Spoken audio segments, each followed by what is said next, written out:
selfie? It's not trying. I'm just looking for our remote.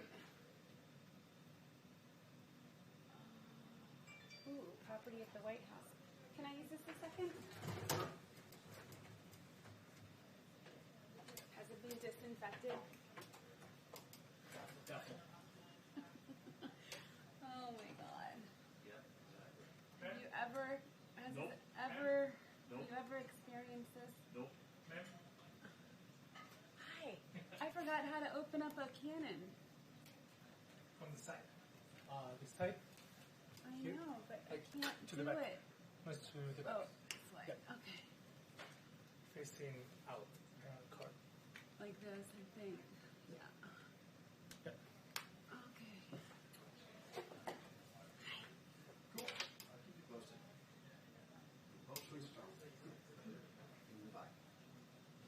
Hi, Joyce. How are you? I guess I'm fine. Good answer. I mean, I don't know. Right? I don't have a fever or anything, so. Uh-oh. Why is it this? Check make sure the other wizard's turned on. Oh, that's a good idea. You're right. It's on. I don't know if you can see it. It's not turned on. I can see it from here. The mode button. Oh, yeah. Okay. There you go. Hope that's been disinfected. Hmm? It's on. Okay, good. Ooh. Voila. Okay. A selfie. It's the little things, you know. Wait, I'm going to do a selfie. I'm gonna do a selfie. Smile. Oh wait, I'll get out your selfie. No, get in my picture. Something for the editor to enjoy.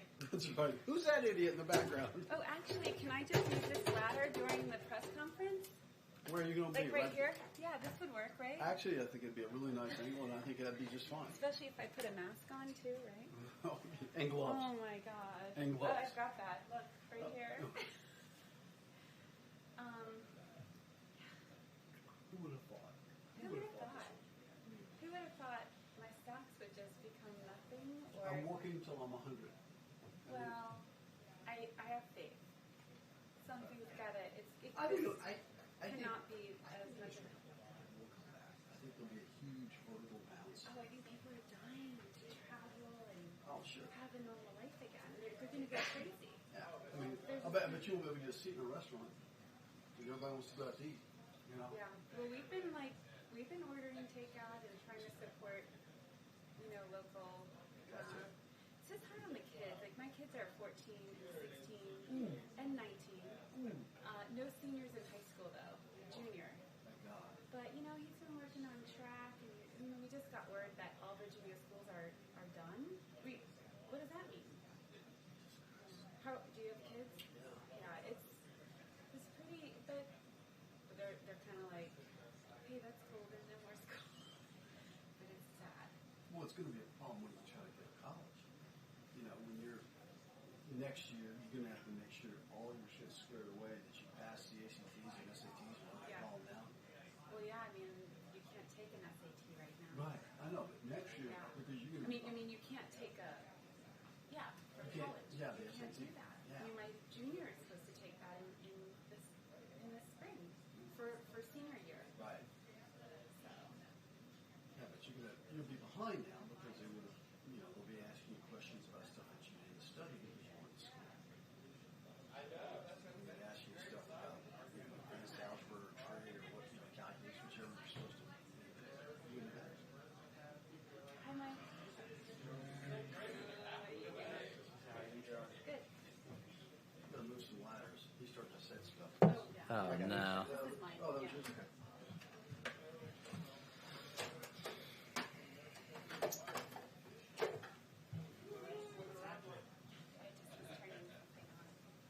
Here, let's take a picture. Come here. All right, just stand here. Let's try this. What one are we looking at? Oh, right there. Wait, yeah. Come back here. Come here. Like right here? Yeah. Here, peace. Thumbs up. Thumbs up. Okay. Oh, wow. Look at you. All right, I'm gonna go and. You think he's on phone? Is that okay? Take care, Brian. See you later. Have fun. It's gonna get better. Oh, no question in my mind. How's everyone? Like, do you have any people here? We're like skeleton crew, Yeah. as well as everybody else. But how's everyone on your crew? Like, no one's Not doing. yet. But Not yet. All right. Hopefully it stays that way. You guys too. I know. Hopefully. See you in a bit. Yep.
Steve?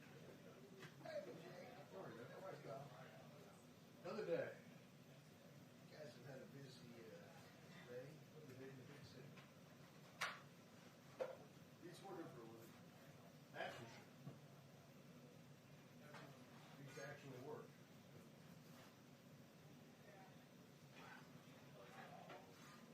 Problem is, they're bringing a bunch in. I don't eat too much. I know there's like food everywhere. I mean, I can't get enough snacks. One can never have too many. I'm trying to eat a lot of yogurt. Somebody puts a great big sandwich. Yeah, it's kind of tough to turn it down. Oh, look at that. That looks nice. John, you've heard of rehabilitation A or? No, I'm taking the blueberries. Right.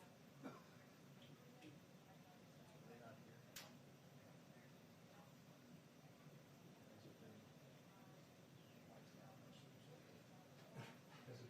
This bluebird's been wiped out by the disease.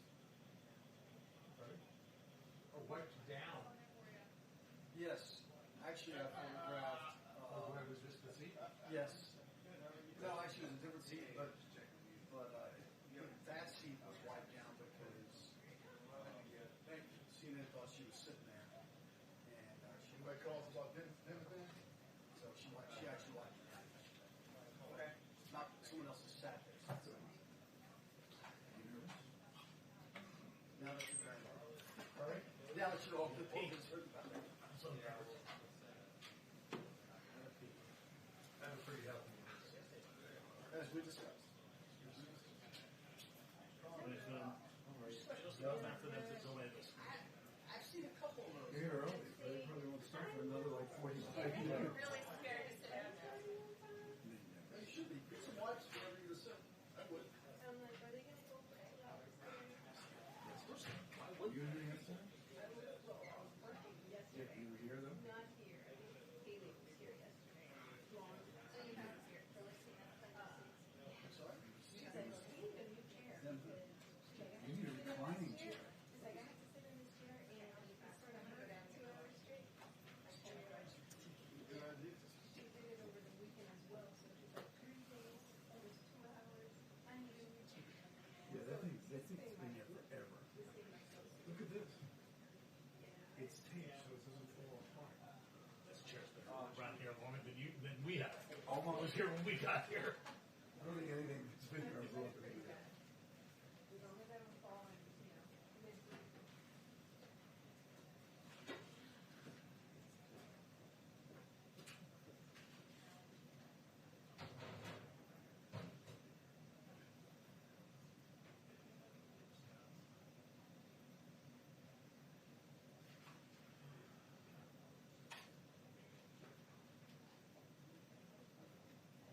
I know.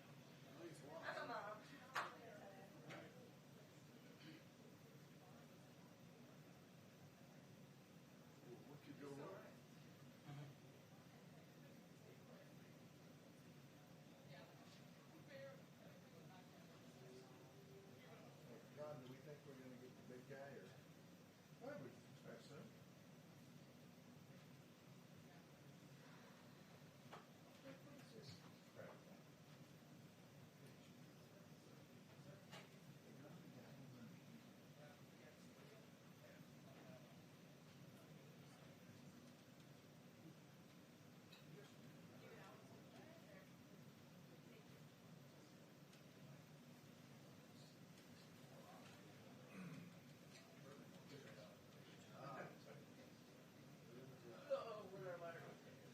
I moved it, Jonathan. It's hanging up. Hang up. Yeah. It starts in 4 minutes. What's your rush? Yeah, right.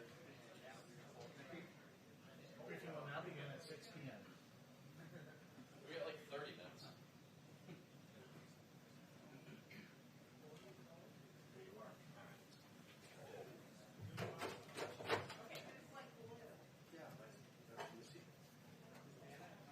Everybody on national TV not able to open it.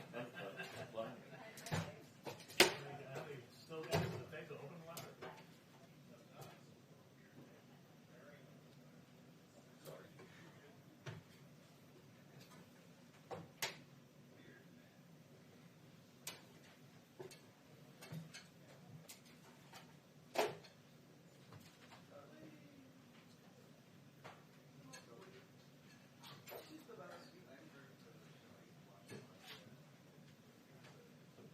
How do you guys know where to sit now? The whole chart. The whole chart rotates, right? Yes. Like tomorrow, where will you be tomorrow? I will be at the center, and then I will be gone for You'll 2 be days. at the pool, at the your travel pool tomorrow? Yes. And then what? Then I'm gone for 2 days. For 2 days? Like that one back there is. I'm a little confused, but that's, Yeah, so that's am my I. understanding of the rotating chart. You're out for 2 days. Yeah. Everybody's out for 2 days. That's how I understand it. You don't get to rotate? Unfortunately, I don't get to rotate.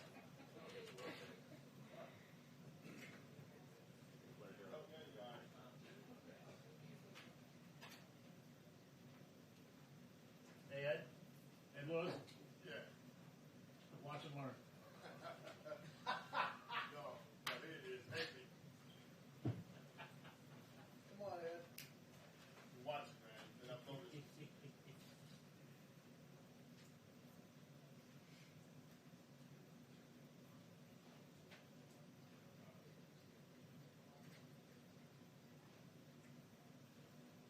I'll speak.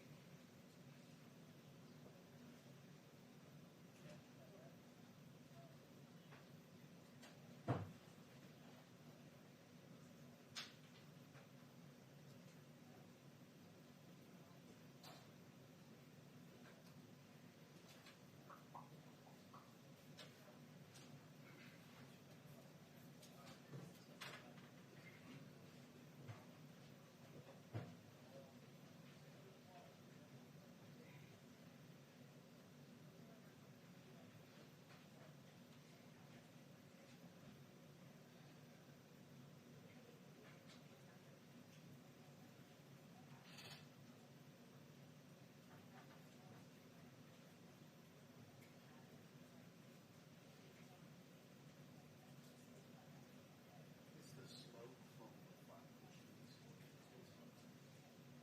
Smoke from the distant fire. When we were kids, man. What's up? New boat. Come on in. Come on in, man. Come on in. Floor is fine. Fireplace lost. Hey, Brian. I think so. You're burning your house there, Joe.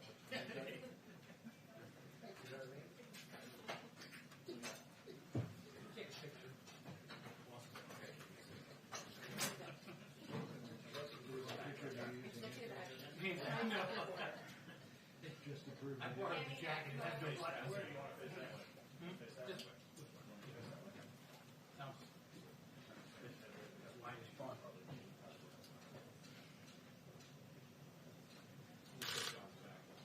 Hi, Steve. You wipe it down?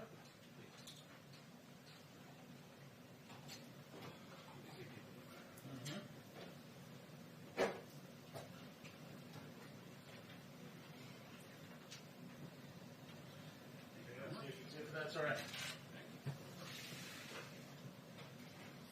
Does that work? Perfect.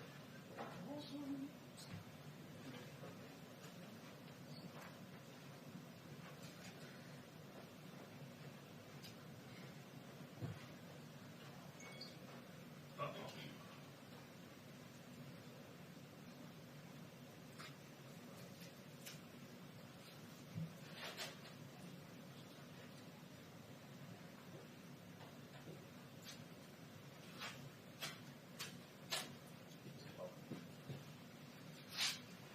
Steve Holland. Dan, what are you doing?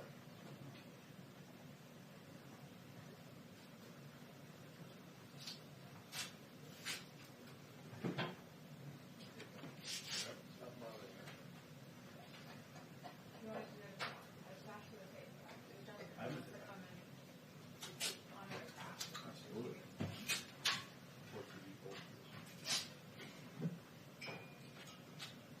Good job, Ben. Sorry, by the way. No, not my way.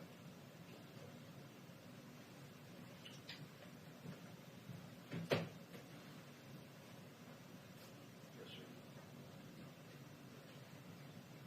You're not allowed to help John anymore, right, Tim?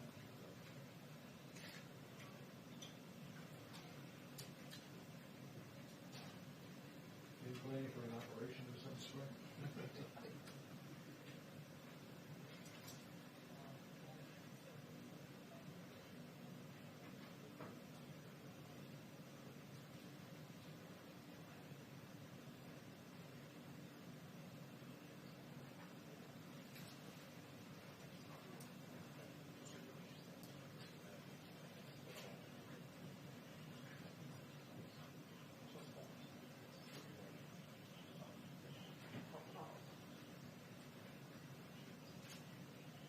Philip Sleep was going to take the attention signs off the back.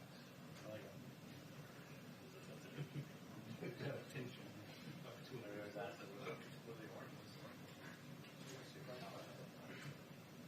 You got it.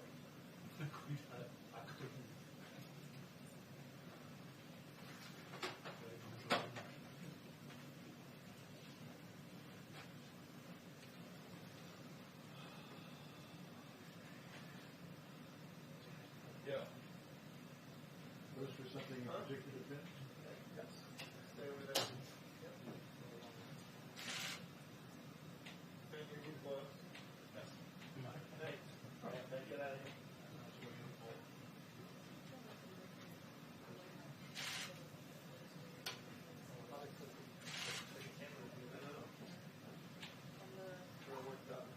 Oliver.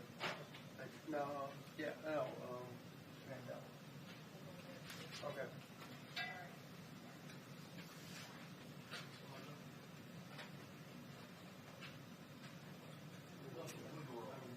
Huh? Okay.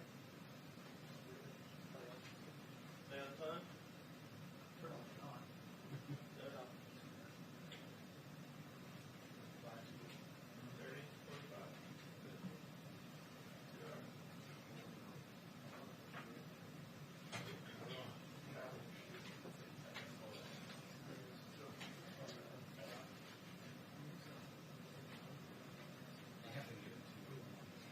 I have not. No. Yeah. They did Oh, what, you yesterday. passed? Yeah, they did. Yeah. Today they did? Yesterday. Oh. Oh, yeah, yesterday? It's the practice.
Right.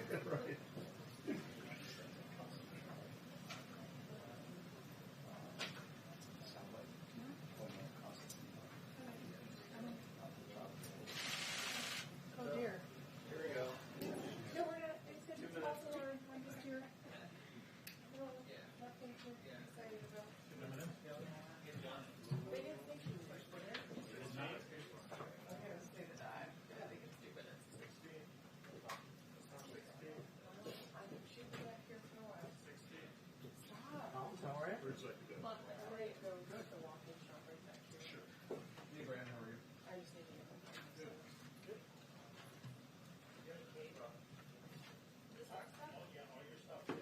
Thank you. Activity back there, Finn? Fauci's here. Thank God.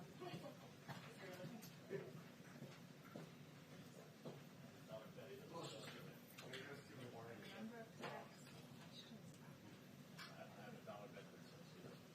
My mom's best friend literally just did Instagram and asked me that. Constantly. Uber driver, everybody. He is a star. He is a star. I think people didn't hear anything about anything else. They knew he wasn't here. They wanted to know why.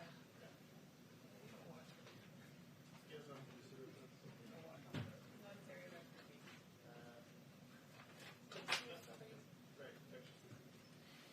Right. We were talking about that stuff yesterday. It wasn't his day. It was kind of his day. What is his expertise again? He's over. Sorry, not at all.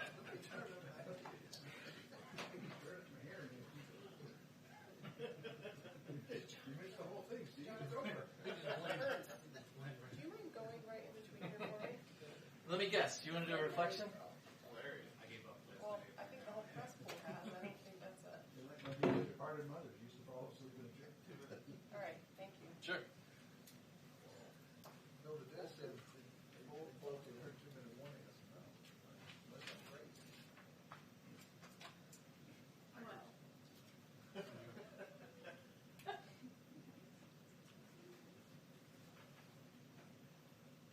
Hey, dude, what's up?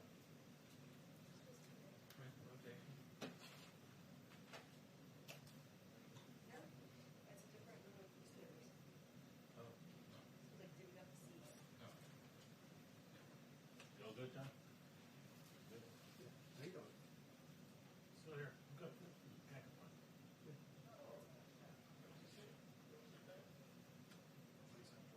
Any other questions? I think so. Yeah. Does that silver thing, see this thing that looks like this? Oh, it gets pulled out. Yes. It's probably all, And then pushed down? all the home quarantine.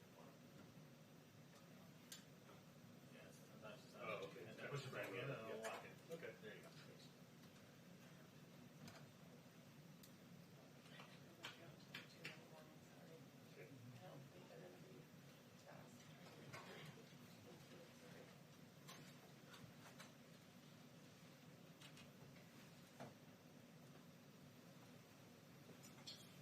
I do. How are you doing?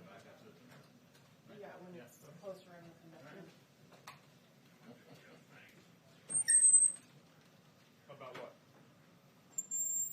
I think so. Am I not hearing them for some reason, or? Okay. Hey, Neil. 1, 2, 3. I can. I'll be that one. Well, not back there. I'm gonna look see. See? Rookies. Go look you see. That Ed Lewis rookie?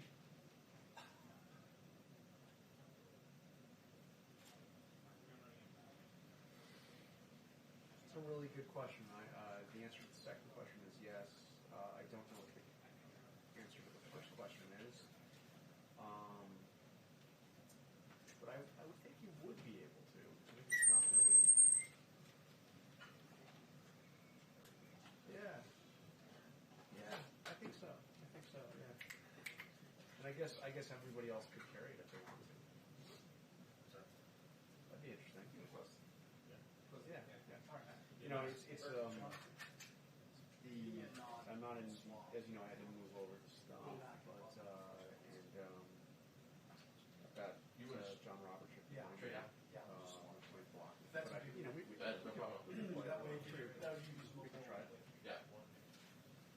I don't think you will. I know the president over there.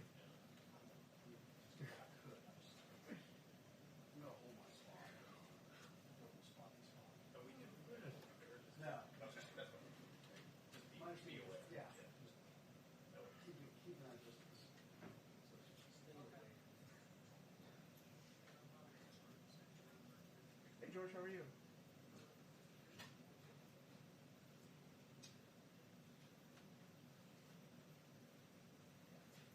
I think it's the latter, which is really something. Do you have any burning questions on him? Yeah. That's exactly it. 2 minutes before the briefing begins. Which have never been exact, as you know.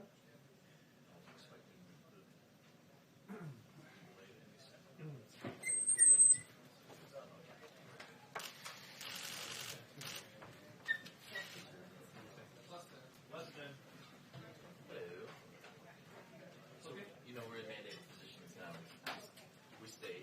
We don't.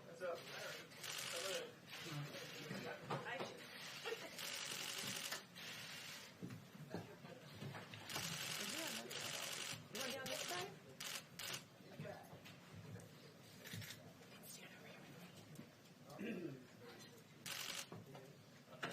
We should talk. Good. Calm. Good. Okay. I'm alive.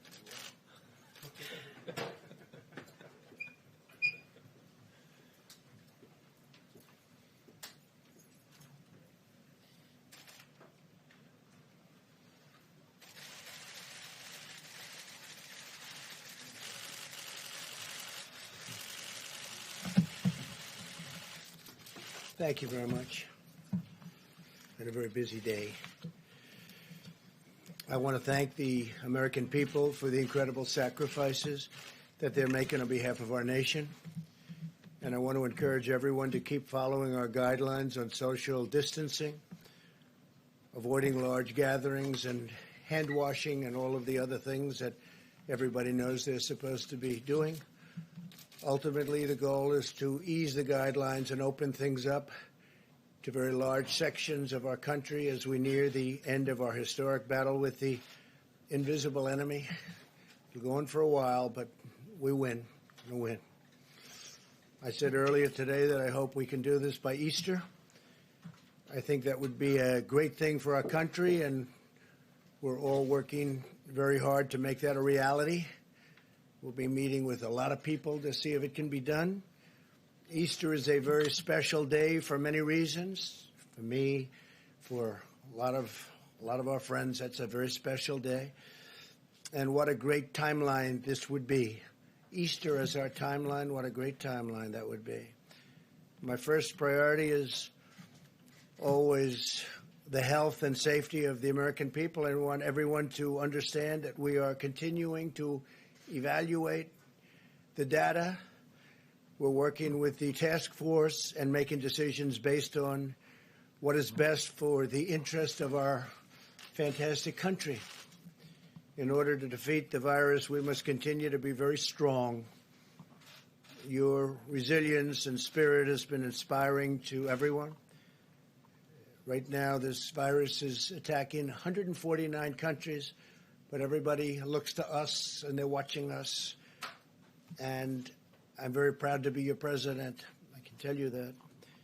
There's tremendous hope as we look forward and we begin to see the light at the end of the tunnel. Stay focused and stay strong. And my administration and myself will deliver for you as we have in the past. Let me provide you an update on critical preparations and supplies in our war on the virus. Through FEMA, the federal government is distributing more than 8 million N95 respirators, 14 million surgical masks, and many, many millions more under order, and they'll be arriving soon. 2.4 million face shields, 1.9 million surgical gowns, 13.5 million gloves, and more than 4,000 ventilators to The areas of greatest need have already been sent, and we have 4,000 being delivered to New York. The federal government is using every resource at its disposal to acquire and distribute critical medical supplies.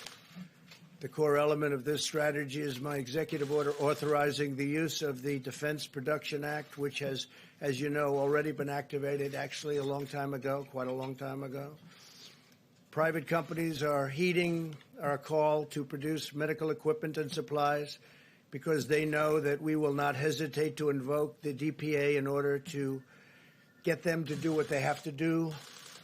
It's called leverage. You don't have to use it from the standpoint of actually it's been activated, but you don't have to use it. But the threat of it being there is great leverage, and companies are doing as we ask, and companies are actually even better than that. They're coming through, and they're calling us. And it's been really something to see this morning. Ford, 3M, General Electric Healthcare are making tremendous numbers. They've already started of respirators, ventilators, and face shields. They're working together. We didn't have to exercise or utilize the DPA in any way. The fact that we have it helps, but we didn't have to, and for the most part, we won't have to. We're receiving full cooperation from companies with the understanding that the federal government stands ready to compel cooperation if need be. We haven't found that to be the case. It's been really amazing to see these big, strong, powerful, in some cases very small companies, family-owned companies, step up and make a lot of great product for what we're going through and what we will continue to be going through for a while.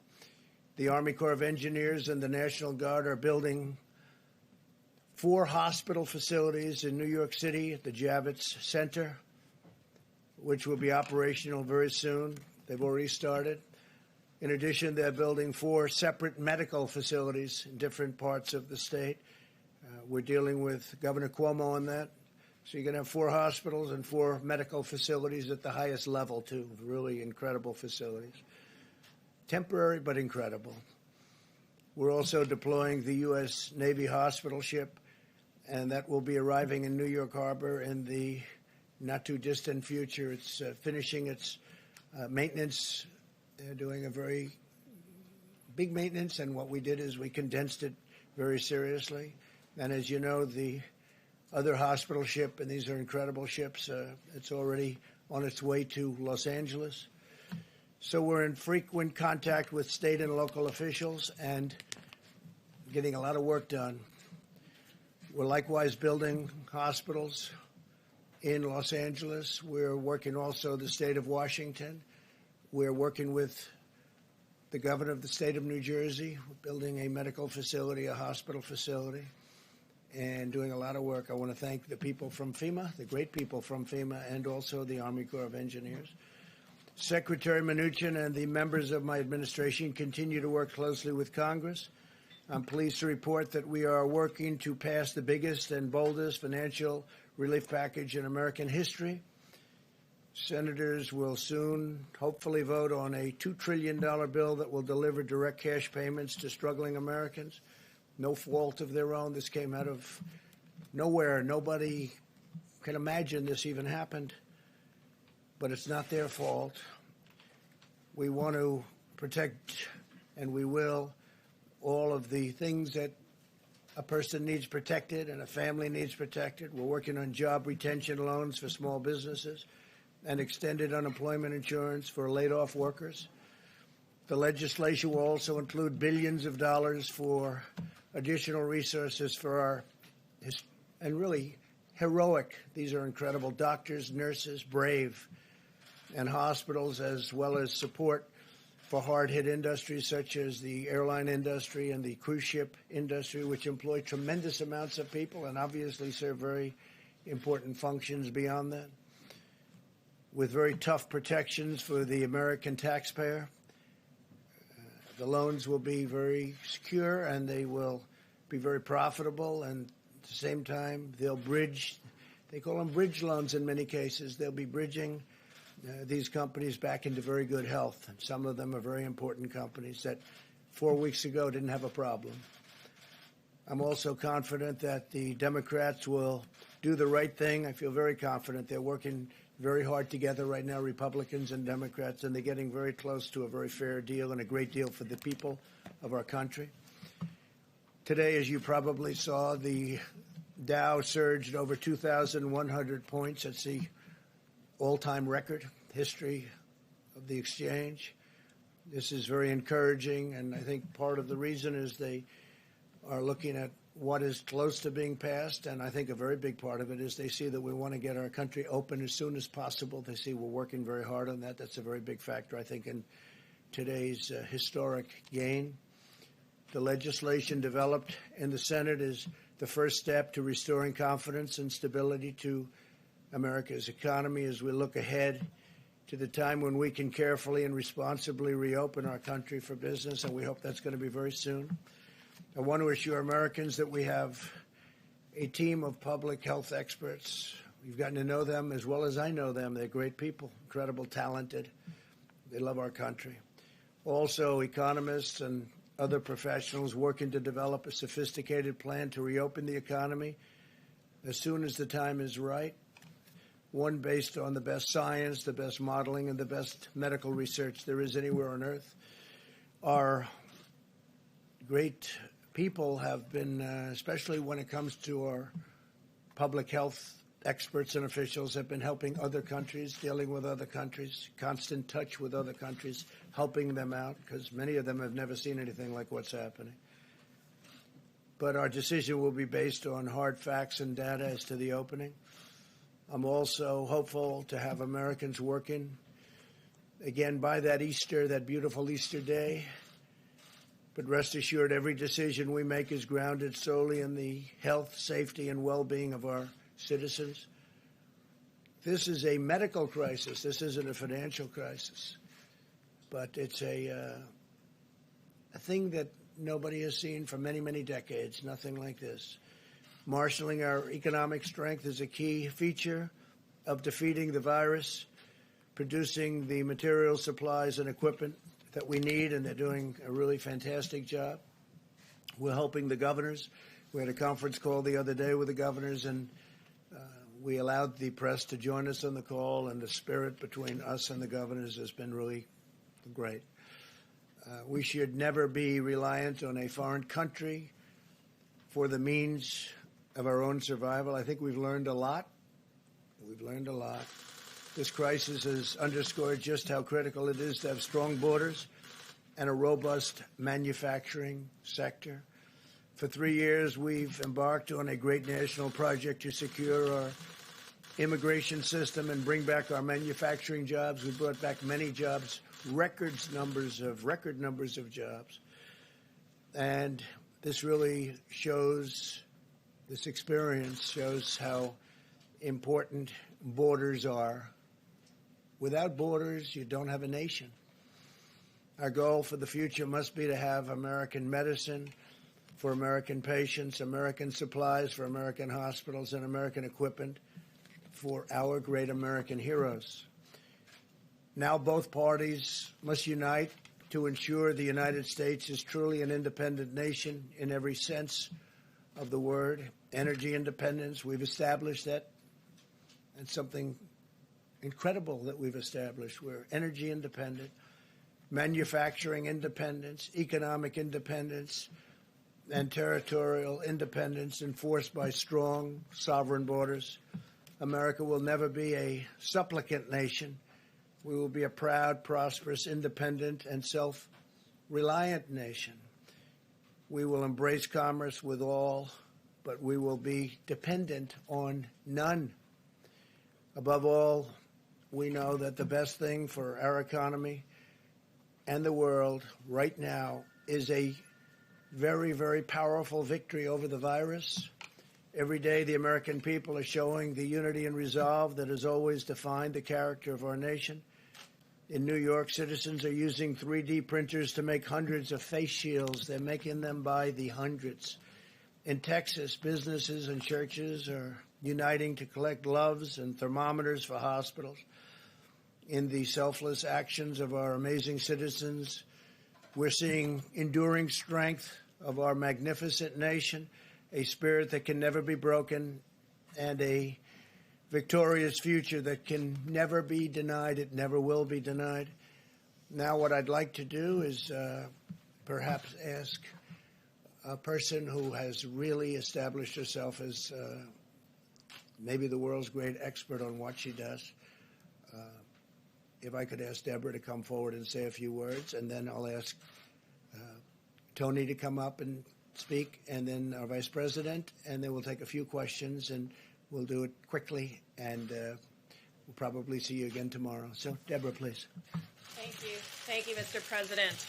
I think those of you who heard the town hall, we are continuing to accelerate testing at a record rate. We now have 370,000 tests that have been done. The majority of those, over 220,000 in the last 8 days, which of those of you who have been tracking the South Korea numbers put us equivalent to what they did in 8 weeks that we did in 8 days. This was made possible because of the HHS team working together, bringing together the strength of the FDA with the CDC and under the leadership of Secretary Azar. We're very proud of those numbers, but we know that we have to do more, and we continue to accelerate in testing to ensure that those who need the test are tested first and have access. As we talked about yesterday, we're working on the ability for people to take their own sample. That does not mean home testing. That means taking your own sample in the front of your nose with available swabs into normal saline that can be transported to the laboratories. That will allow and free up all of the drive-thrus to be very sparing on PPE, because you'll be able to do that with gloves rather than the full PPE outfits. This will allow for more of that PPE to be dedicated to our hospitals. I think those of you who are tracking this epidemic closely, like I am, you will begin to see that there is encouraging results coming out of Italy.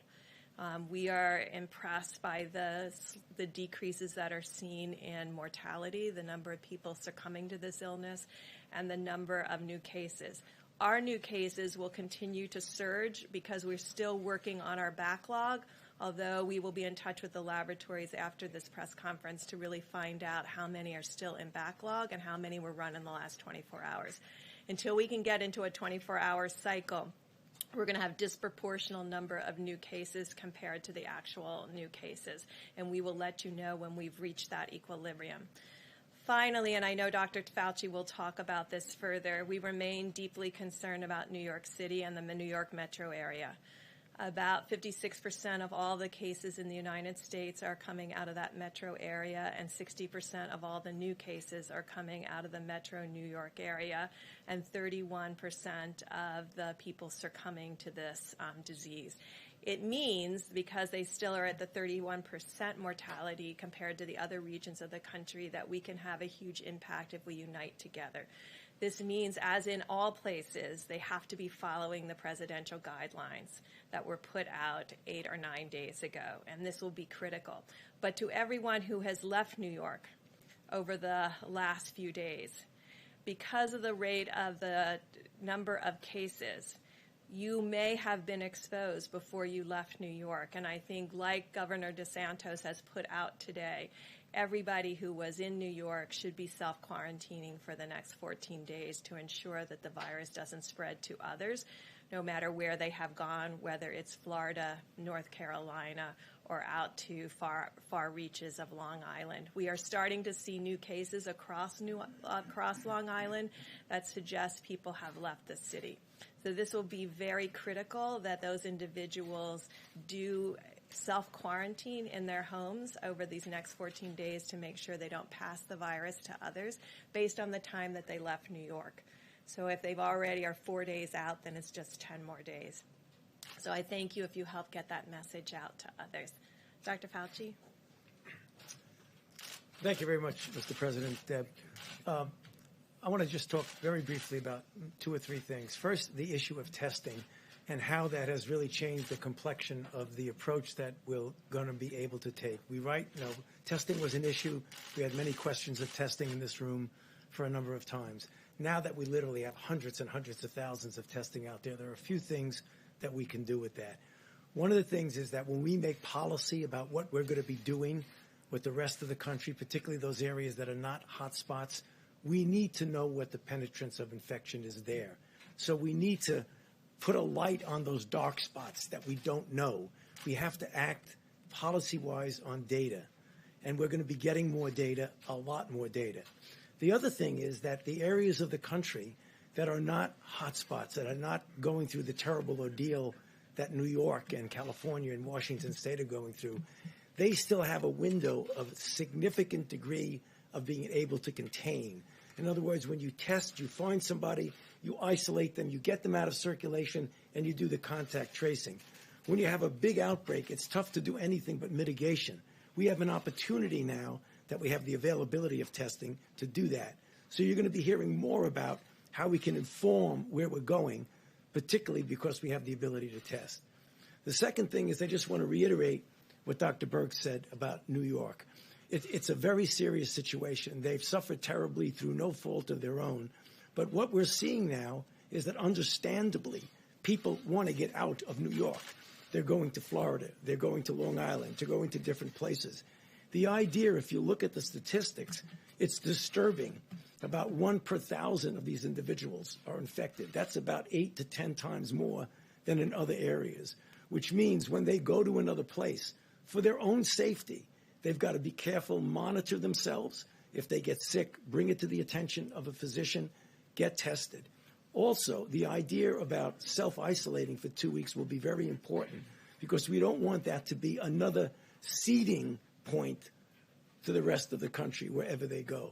And then thirdly, just one comment about drugs and the testing of drugs. You know, you heard yesterday about drugs being out there that physicians on an off-label way can prescribe it to give people hope of something that hasn't been definitively proven to work, but that might have some hope. I don't want anybody to forget that simultaneously with our doing that, we're also doing randomized clinical trials on a number of candidates. You've heard about candidates, but there are others in the pipeline where we'll be able to design the study, and over a period of time, particularly since we have so many infections, we'll be able to determine definitively, are these safe and are they effective? We're talking about remdesivir, other drugs, immune sera, convalescent sera, monoclonal antibodies. All of these are in the pipeline now, queuing up to be able to go into clinical trial. So I'll stop there and talk. Thank you, Congressman. Larry, how about just a quick few minutes on how we're doing over at the Hill? Thank you, sir.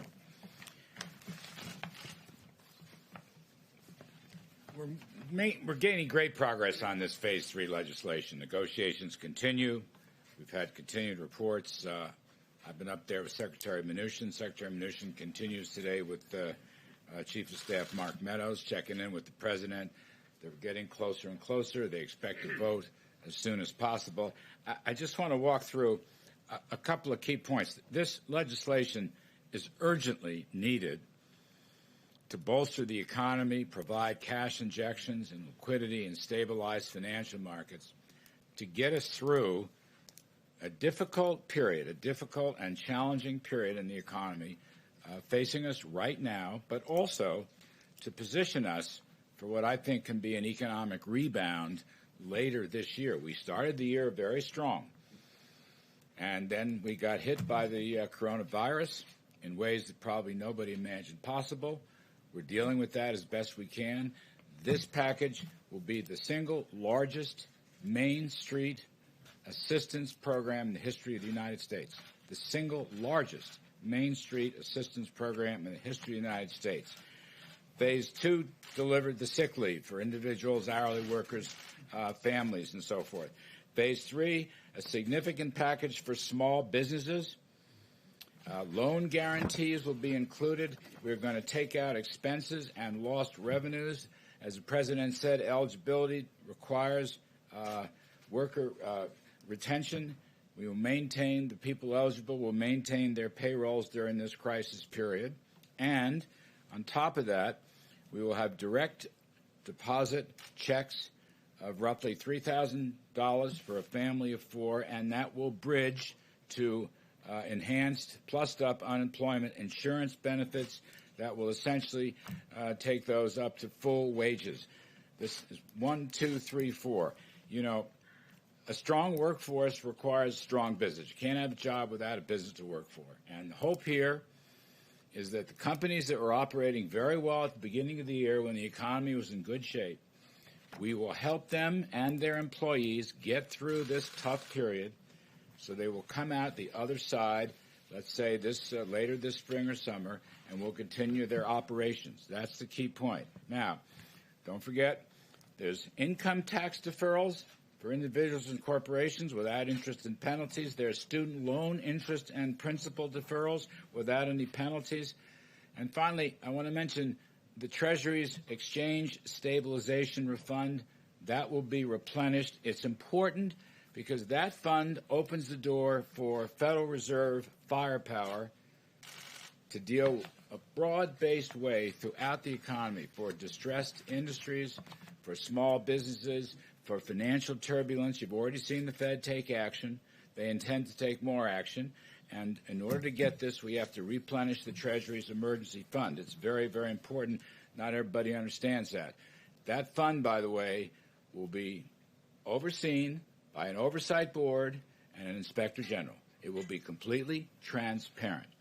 So the total package here comes to roughly $6 trillion, $2 trillion direct assistance, roughly $4 trillion in Federal Reserve lending power. Again, it will be the largest Main Street financial package in the history of the United States. Liquidity and cash for families, small business, individuals, unemployed, to keep this thing going. We're heading for a rough period, but it's only going to be weeks, we think. Weeks, months, not going to be years, that's for sure. And hopefully pave the way for continued economic recovery after this crisis departs. Thank you, sir. Thank you. I've been hearing that voice for so many years, like 30 years or more maybe, and it's a great voice and it's a great man. So Larry Kudlow, thank you very much. I want to say that that package, and we went over parts of it, but pretty big parts, it really sets us up to, I think, even supersede where we were a month ago. I think we can get up there quickly, and I think it allows us to supersede. It allows us to help these great companies that need help, like Boeing, which is, had a problem, and then on top of that problem, it had the virus come in.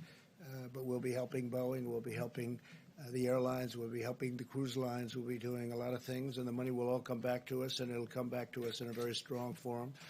And before we take some questions, I'd like to ask our great Vice President to say a few words, if you would, Mike, please. Thank you, Mr. President. The White House Coronavirus Task Force met again today. And on behalf of the President of the United States, everyone on our team, I know state leaders, let me just say thank you, America.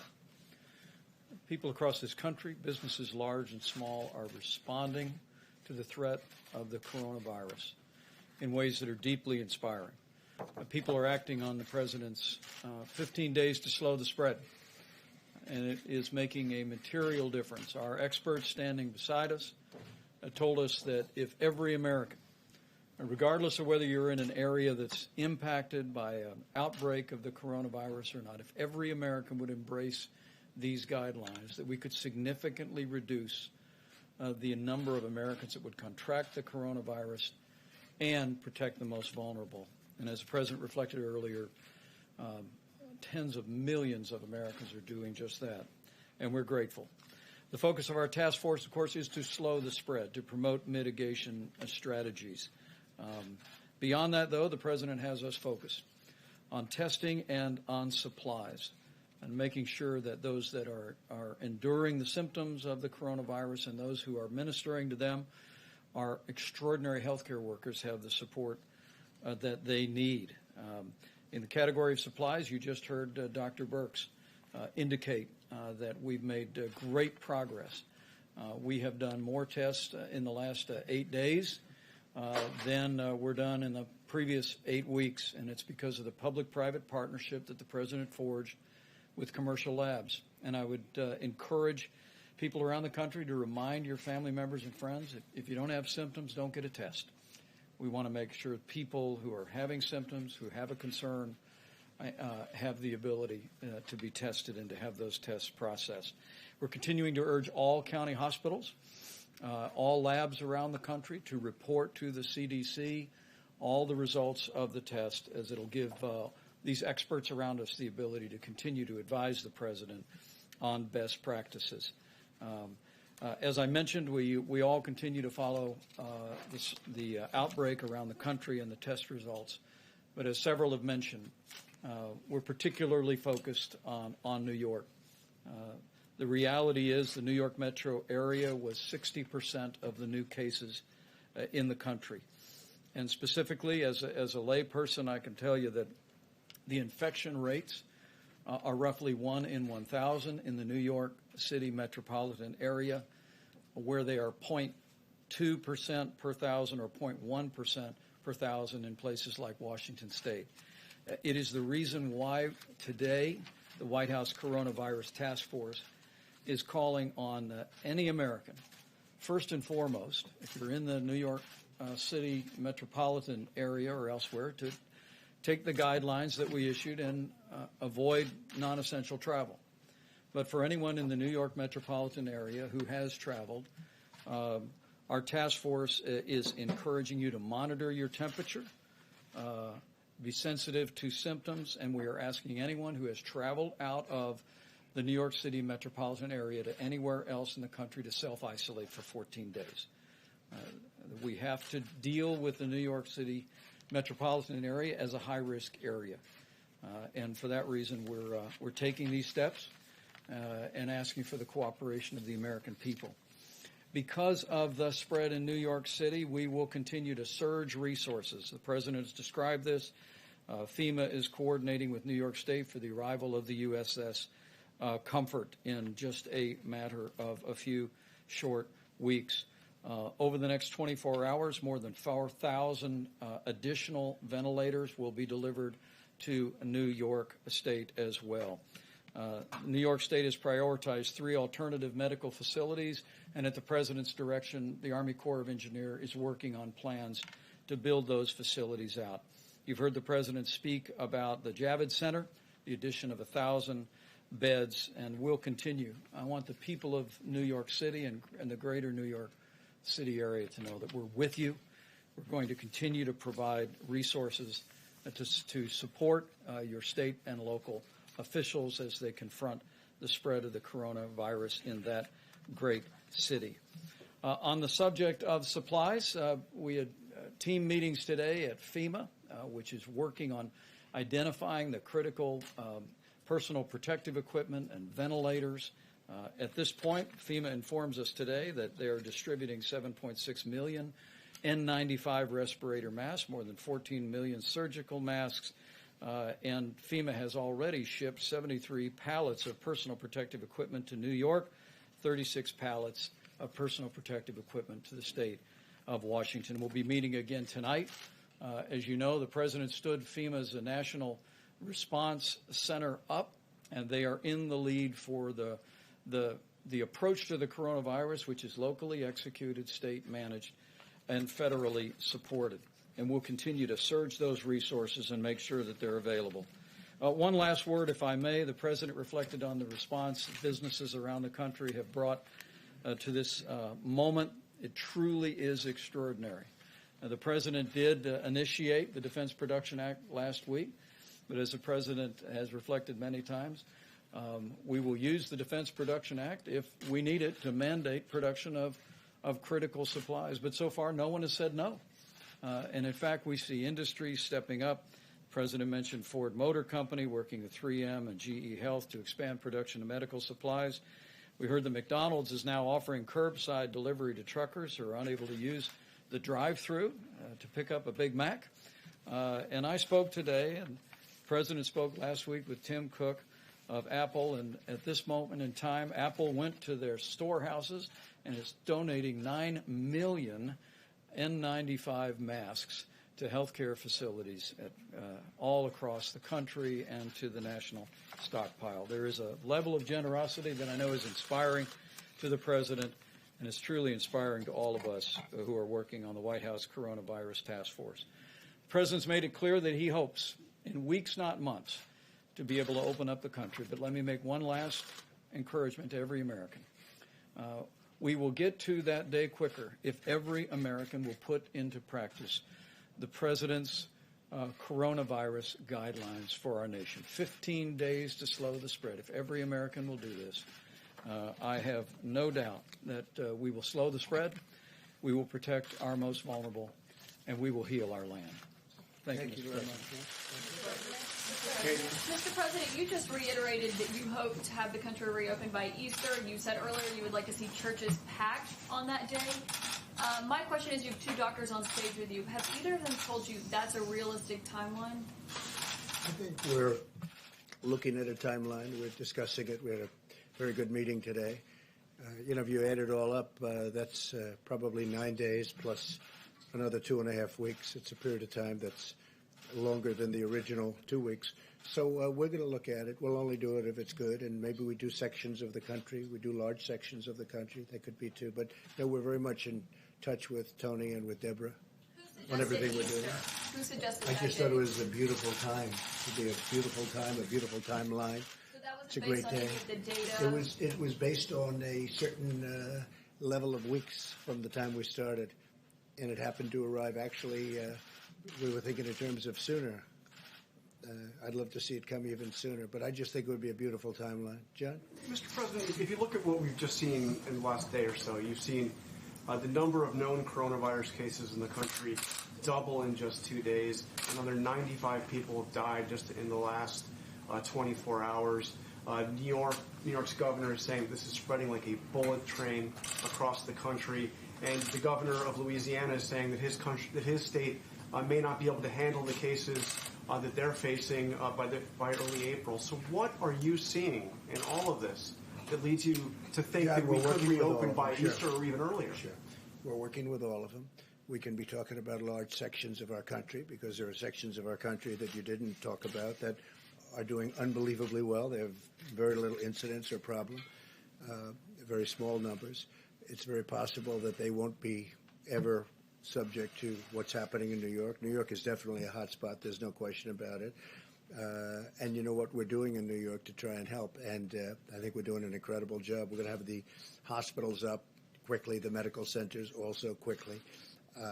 But we'll just have to see. We have to follow it. We have to see. We're going to look at that curve. We're going to see when it starts coming down. And we'll do the best job that can be done. John, please. Question for you, Mr. President, Dr. Fauci, if we could. Just looking at this idea of an Easter timeline, and I don't know that's probably flexible, what are the metrics by which you will make the decision as to whether you can say, yes, we can open up this area of the country, or no, we can't open up that area? I mean, will you be looking at disease numbers? Will you be looking at possible containment, isolation? I think we'll be looking at a lot of things. We'll also be looking again at very large portions of our country. And I will be guided very much by Dr. Fauci and by Deborah and by some of the other professionals that work with both of you. And we're going to see what will be. But that would certainly be, I think that's a goal that perhaps can happen, or at least for a very large portion of our country. Fauci, since, as the President said, you and Dr. Birx and others will be guiding him in making the decision, where are you now with this timeline of 19 days from now? So, I mean, that's really very flexible. We just had a conversation with the President in the Oval Office talking about, you can look at a date, but you've got to be very flexible. And on a literally day-by-day and week-by-week basis, you need to evaluate the feasibility of what you're trying to do. And, John, you asked for, what kind of metrics, what kind of data. When you look at the country, I mean, obviously, no one is going to want to tone down things when you see what's going on in a place like New York City. I mean, that's just, good public health practice and common sense.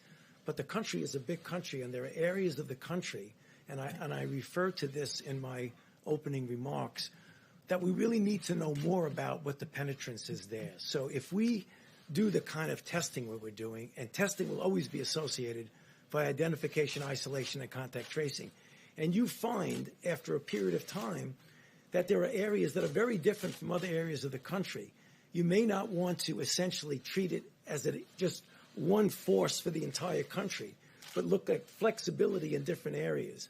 So I think people might get the misinterpretation. You're just going to lift everything up, and even somebody's going like that. That's not going to happen. It's going to be looking at the data.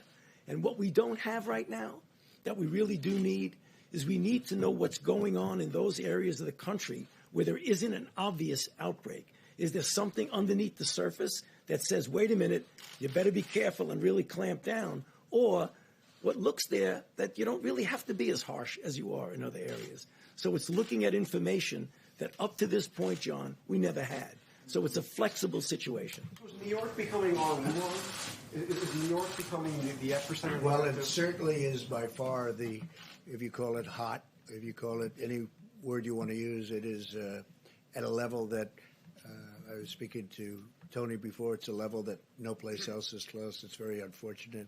You know, one of the things that's happened that we've done, I think, a really good job on. I think that it's something special. What's happened is I learned from Dr. Birx a little while ago when she said, I learned it actually this afternoon, in 8 days, because we kept hearing about South Korea. And they had a very tough time at the beginning, if you remember.